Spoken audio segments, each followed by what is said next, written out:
చిత్తకొట్టిన బతుకొచ్చండి దిగంబరగా చేస్తే ఎంత అవమానం అది. యేసుక్రీస్తుని వాళ్ళు దాదాపు దిగంబరగా మార్చారు, నడివీధుల్లో ఊరేగించారు, చిత్రబదలు చేశారు.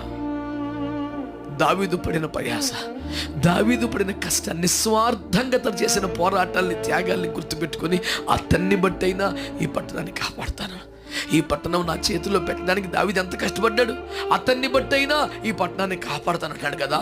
ప్రభు నాతో మాట్లాడిన మాట ఏంటంటే, దావీదు కష్టమే మరువజాలనిది అయితే సిలువలో యేసునాథుని కష్టం.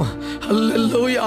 సిలువ తర్వాత పాతాళంలో అనుభవించిన మరణ వేదనలో, మరణపు పోరాటములు ఆయన చేశాడు. మరణ బాము కనబడుతూ పోరాడాడు. మరణం యొక్కయు పాతాళం యొక్కయు తాళపు చెవులు లాక్కరవడానికి ప్రయాసపడ్డాడు. నా కుమారుడా, నా సంగమా, నా కుమారుడని యేసు పడిన కష్టాన్ని బట్టైనా నేను ఒక శేషాన్ని నిలబెడతాను.